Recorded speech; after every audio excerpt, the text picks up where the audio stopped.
the American dream. For generations, it represented a simple promise: work hard, play by the rules, and you'll build a comfortable life for yourself and your family.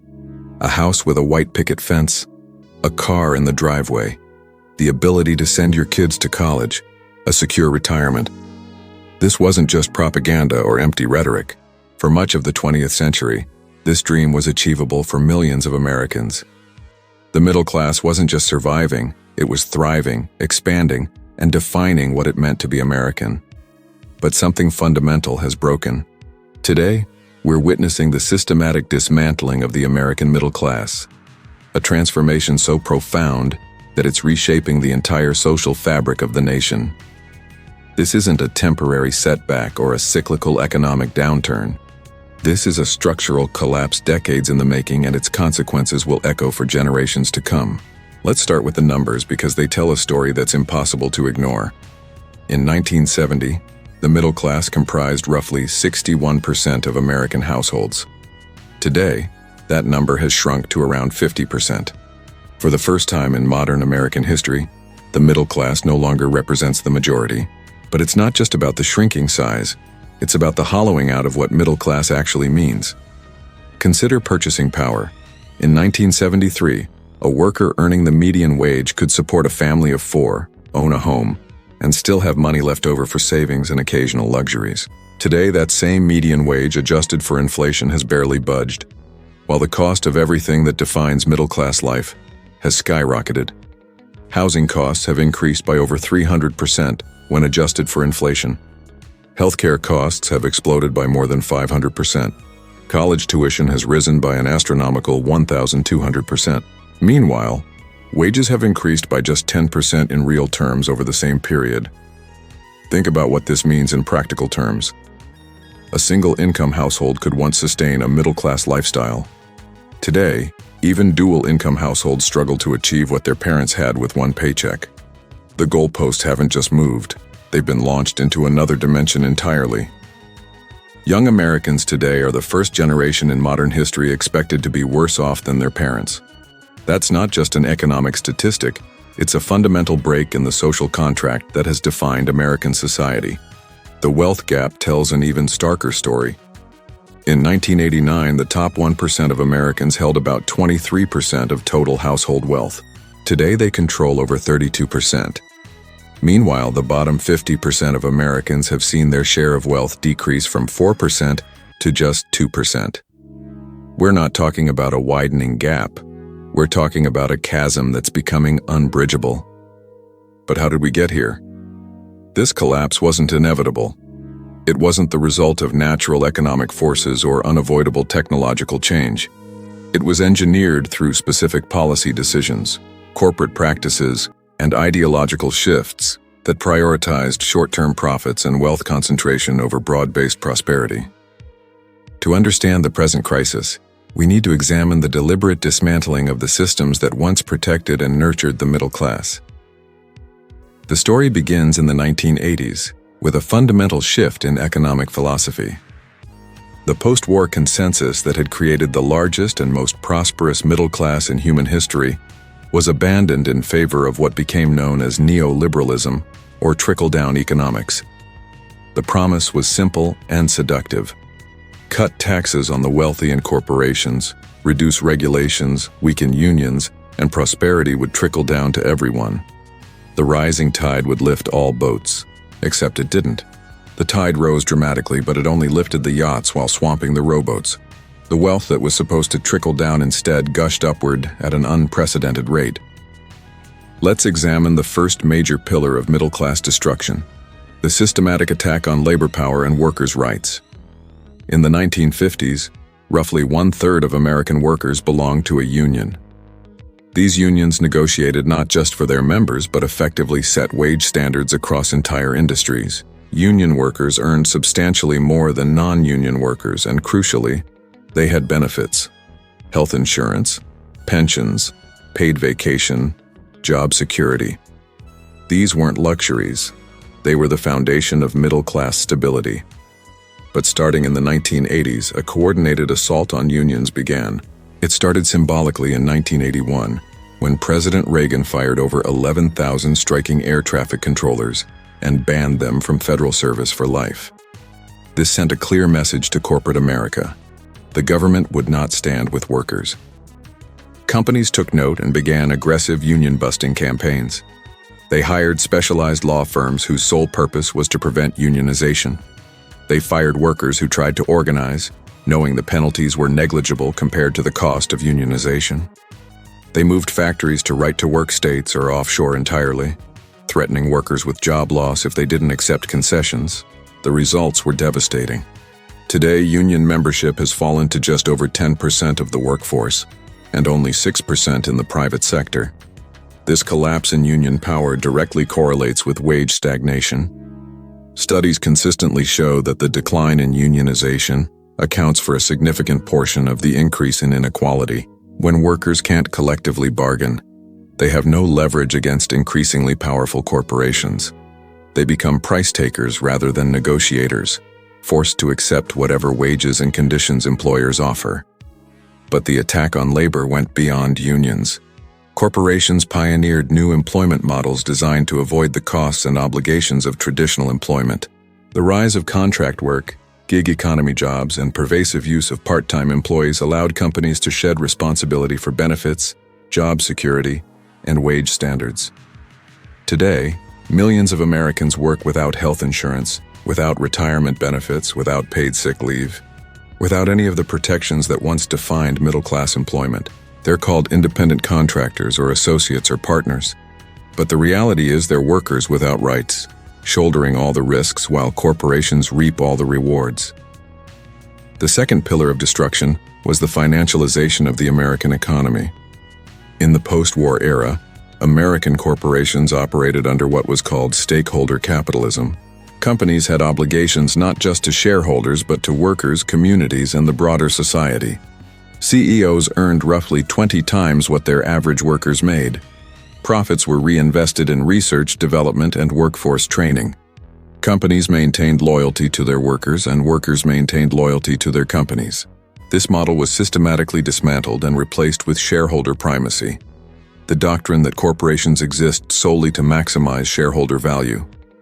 This seemingly technical change in corporate governance had revolutionary consequences. Suddenly, everything was subordinated to stock price. Wages became costs to be minimized rather than investments in human capital. Long-term planning was sacrificed for quarterly earnings reports. Worker loyalty became a quaint anachronism as companies laid off thousands to boost short-term profits. CEO compensation exploded under this new model. Today, CEOs of major corporations earn over 350 times what their median workers make. This isn't because CEOs today are 350 times more talented or work 350 times harder than their predecessors. It's because compensation became tied to stock performance, and stock performance became tied to cost cutting, which primarily meant suppressing wages and benefits. The financialization extended beyond corporate governance into everyday life. As wages stagnated, Americans were encouraged to maintain their lifestyle through debt. Credit cards, which barely existed in the 1960s, became ubiquitous. Home equity lines of credit turned houses into ATMs. Student loans became necessary for education that was once affordable. Medical debt became the leading cause of bankruptcy. The middle class was transformed from a group defined by stable wages and modest savings into one characterized by precarious debt-fueled consumption. Wall Street, meanwhile, discovered that there was more money to be made from financial engineering than from productive investment.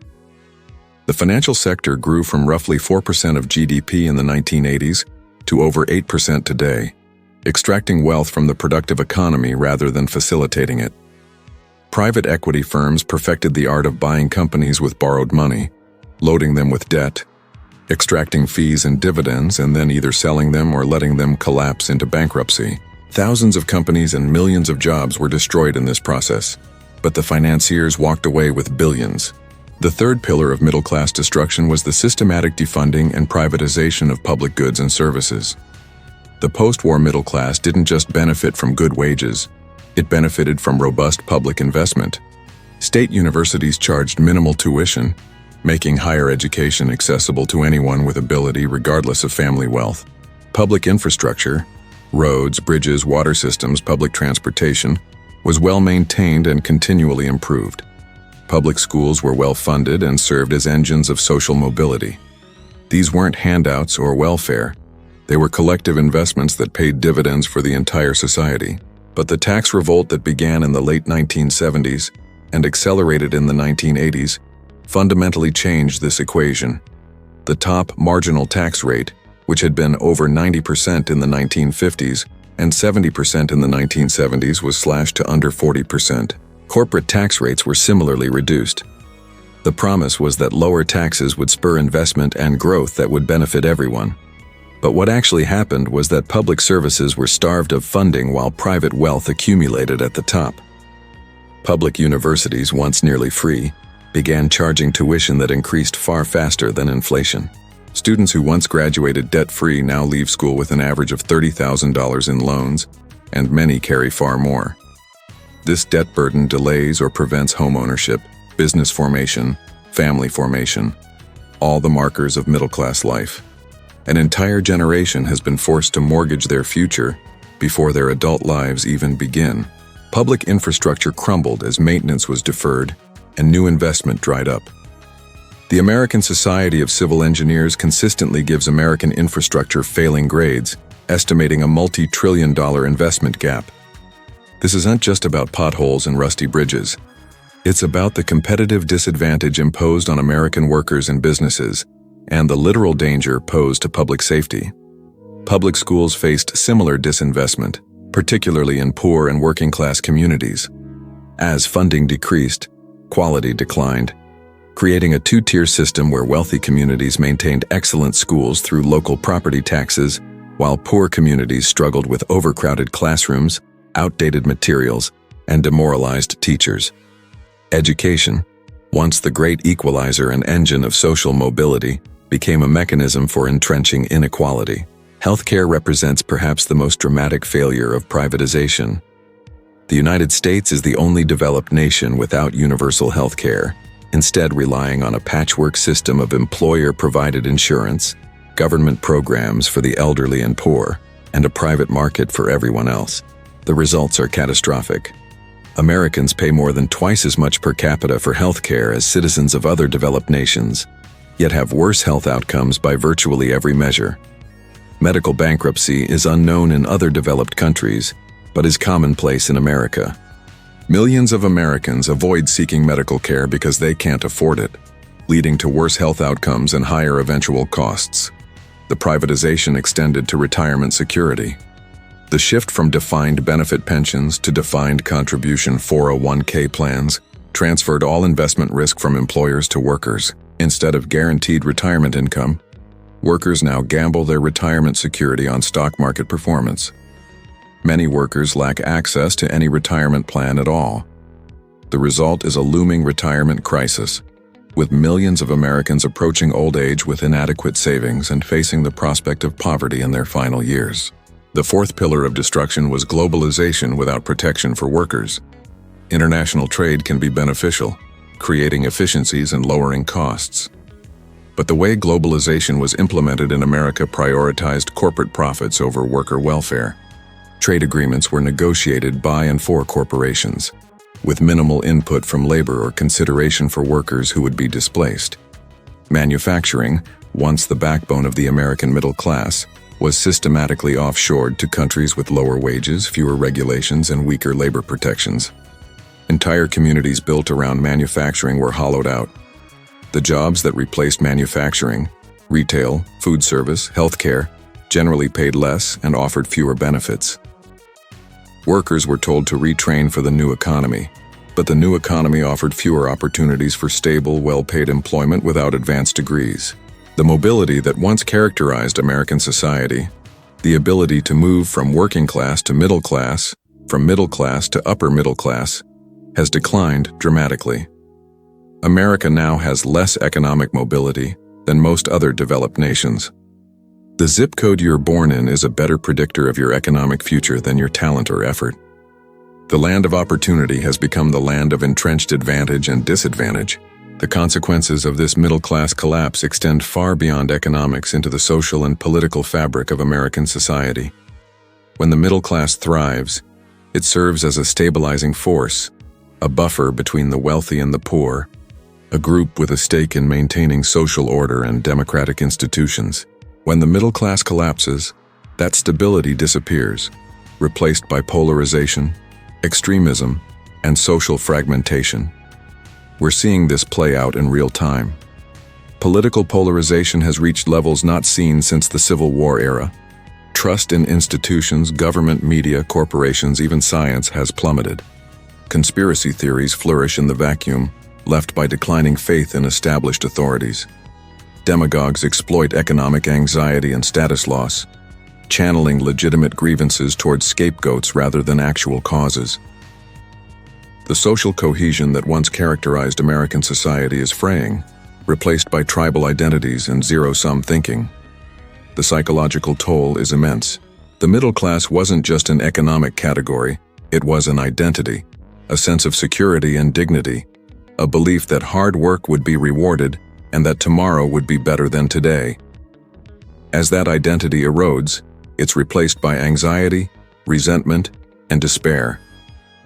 Deaths of despair, from suicide, drug overdoses, and alcohol-related diseases, have skyrocketed, particularly among middle-aged white Americans without college degrees who have seen their economic prospects collapse. This isn't just economic hardship. It's existential crisis, a loss of meaning and purpose that comes from feeling left behind by forces beyond your control. Family formation has been delayed or foregone entirely. Young Americans are marrying later, having fewer children, and living with parents longer than any previous generation. This isn't primarily about changing values, it's about economics. When you're burdened with student debt, can't afford housing, and work in precarious employment, starting a family becomes a luxury rather than an expected life stage. The declining birth rate isn't just a demographic curiosity. It's a symptom of a society where the next generation can't afford to reproduce the life their parents had.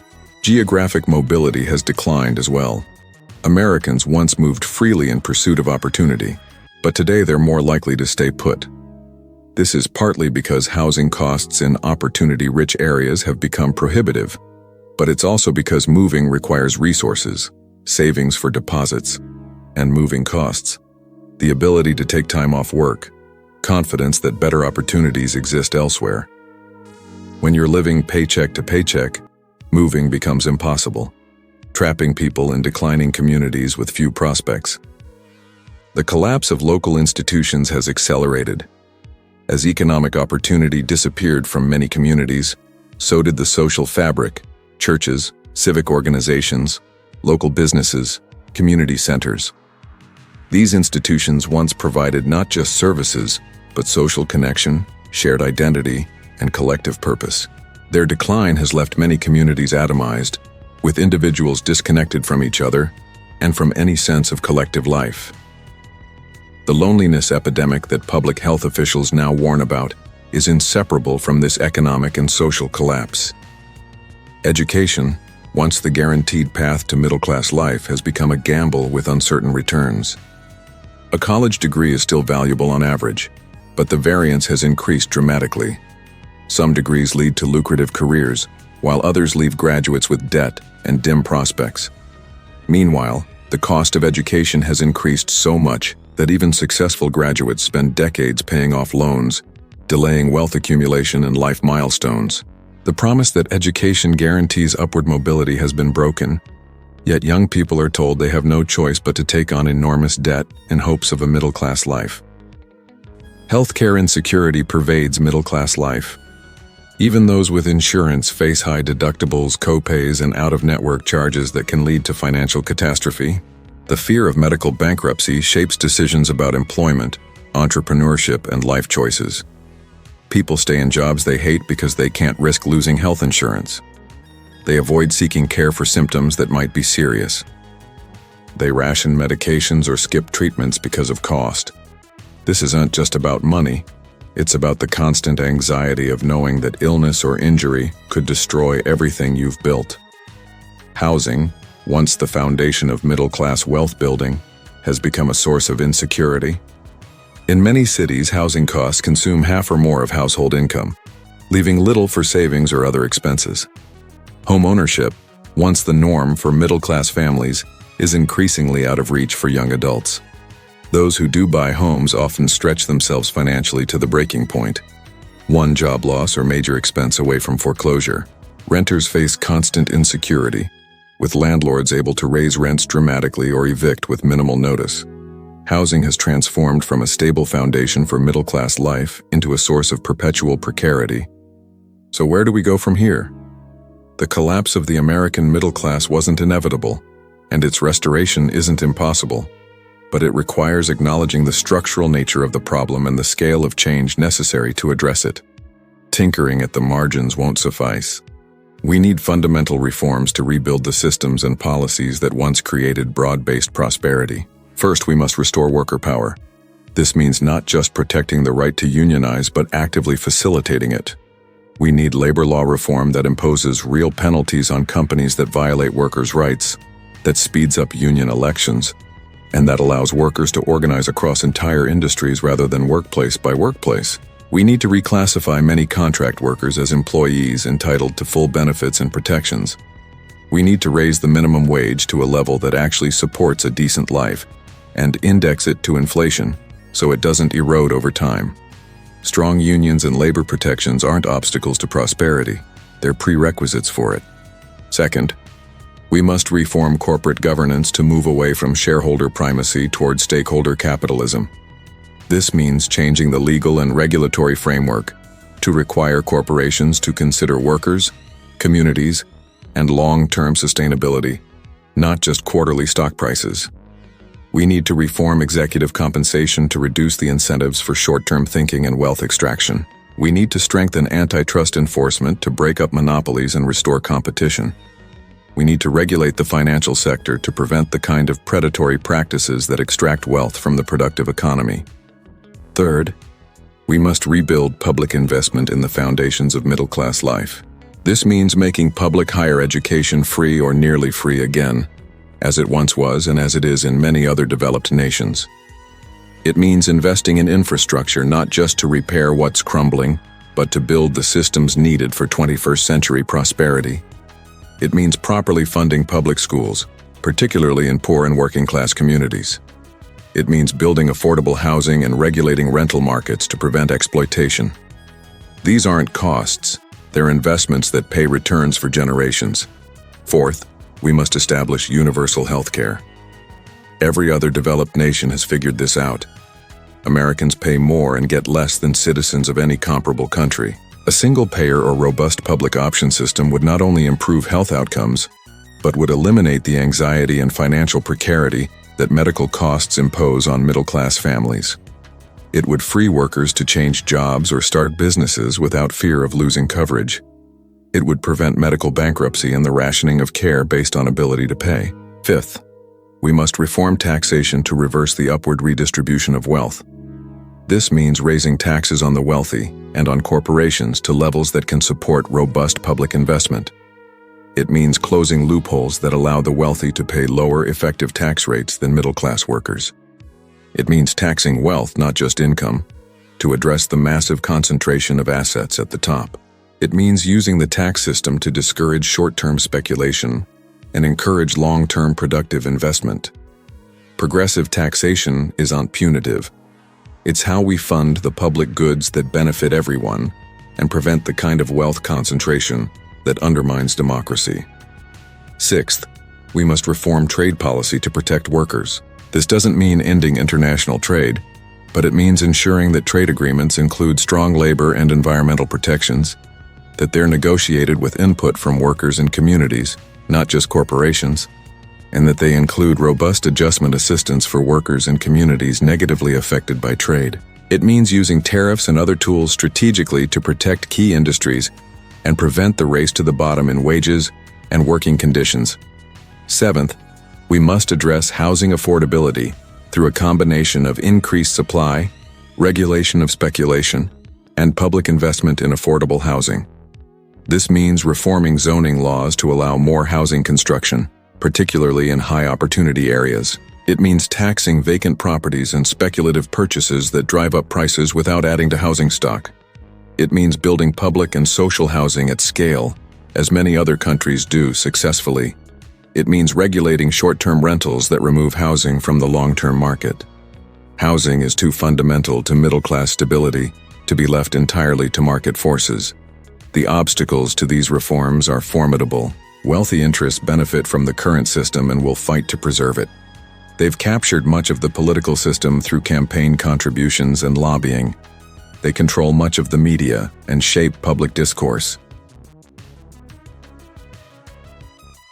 But history shows that fundamental change is possible. The middle class that flourished in the mid-20th century wasn't a natural occurrence.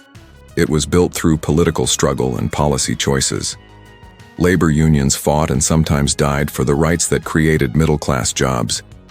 Progressive reformers battled corporate power to establish regulations and social programs. Civil rights activists expanded opportunity to those previously excluded. The New Deal and Great Society programs that built the middle class were opposed by the same arguments we hear today. Yet they succeeded in creating broadly shared prosperity. The question isn't whether we can rebuild the middle class, it's whether we have the political will to do so. The alternative to reform is continued decline, increasing inequality, social fragmentation, and political instability. A society where the middle class has collapsed is one where democracy itself is at risk, where opportunity is determined by birth rather than merit, where the American dream becomes a cruel joke rather than an achievable reality. The collapse of America's middle class is the defining challenge of our time. How we respond will determine what kind of society we become and what kind of future we leave to the next generation. The choice is ours.